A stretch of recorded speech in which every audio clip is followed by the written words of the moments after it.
Hi, and welcome to another edition of Strategic Business Insights. Today we're going to talk about perfectionists. Are you a perfectionist? If you are a perfectionist, I know it's going to take more than one video to change that. I know that this is the way you are. You've probably been this way your whole life.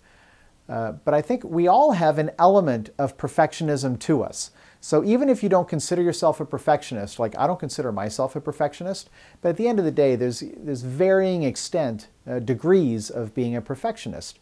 So let's just talk it through. And certainly if you are a perfectionist, I encourage you to give this some thought.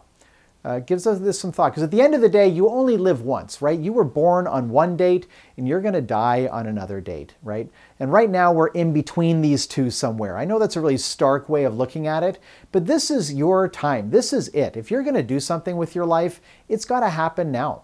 You got to take action now, or else your life will fly back by faster than you can imagine. I'm 43 years old. I cannot believe how fast I went from 33 to 43. And if you're older than me, then you're probably like, oh, you're still young, but you know how fast it goes. And if you're younger than me, watch out, because you're going to be there pretty quick. So, perfectionists. Perfectionists never take action. They don't take action because they're scared. They have a fear of rejection or a fear of failure.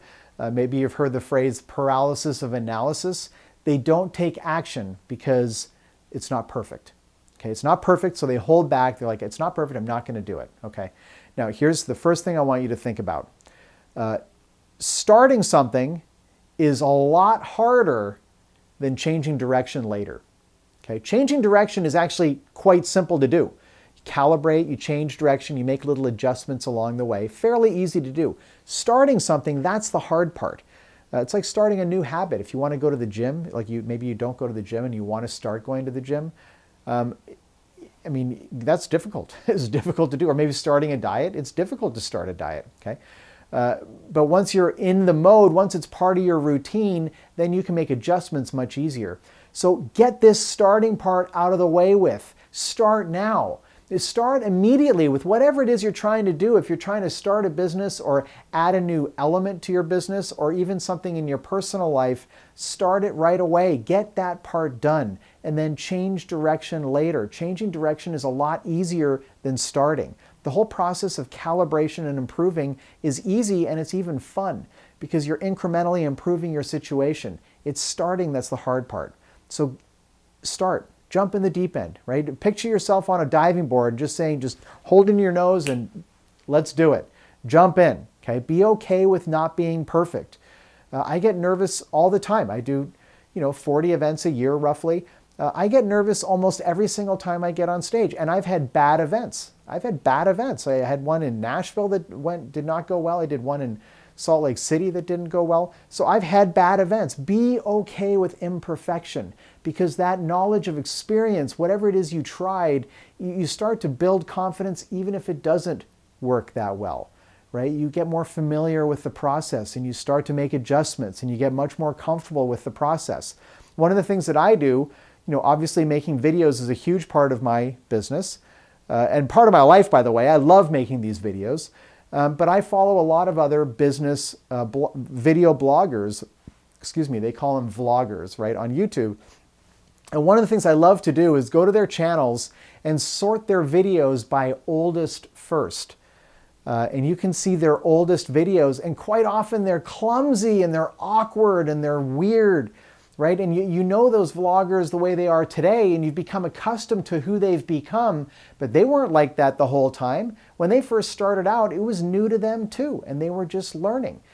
So it's reassuring and certainly some of my own old videos are not good at all. They're horrible. But I learned, right? And you learn and you get better as you move along, right? A lot of people, they want to maintain their perfection, right? So let's say, they're batting 1,000, but they've only ever been up at bat twice, and they hit the ball both times, and so they're batting 1,000. Well, that's not life experience. You're not making any progress. You have nothing to protect, right? You're batting 1,000. It doesn't mean anything. The failure is where you learn and improve anyway. So go up to bat more and swing your bat. And even if you miss the ball, if you strike out, or if you get some, hits that aren't the ones you want, that's the process of learning, right? have your goals associated with the process and not the results, right? So if it's going up to bat, say, I want to go up to bat 10 times, right? And regardless of what happens, start becoming more process oriented and less results oriented or outcome oriented, right? People talk about outcome dependence, right? Their validity, getting validation in life, or their mood, like being happy, not happy, is all based on the outcome of something.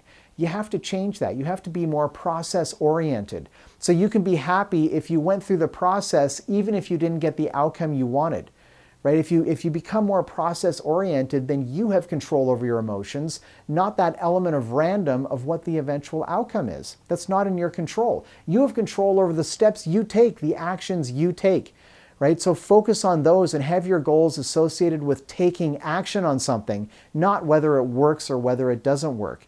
That immediately is going to give you more confidence, and it's going to give you a lot more control over your emotional state and your happiness or lack thereof in your life.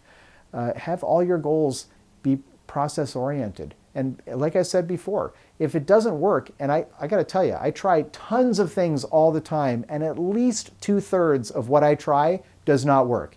Like, my business is so riddled with failure, it's incredible. I've failed at I'm like a professional failure, right? I've failed at so many things because I constantly try new things, and most of them don't work. But when I try something and it fails, it allows me to learn, allows me to calibrate. I'm like, okay, how did that work? How did it not work? Maybe if I try it this way or that way and I do it again, and oh, now it worked a little bit better. You make more adjustments, and eventually you really start to figure it out. But the reason it works is because you go out there and try more things. And if you're a perfectionist, you hold back from that. So if you're a total perfectionist, or even if you're just a little bit of a perfectionist, like we all are to some extent, in some areas I am too, okay? My challenge to you is to try more things, right? Just take maybe the top 5 or 10 things that you've been meaning to try and just get them done, even if they fail, and just analyze and look at it and ask yourself, why did this work? Why did it not work? And immediately you'll start seeing that you'll improve and move forward as a result. Thanks for watching this video. My name is Patrick, encouraging you, as always, to think bigger about your business. Think bigger about your life.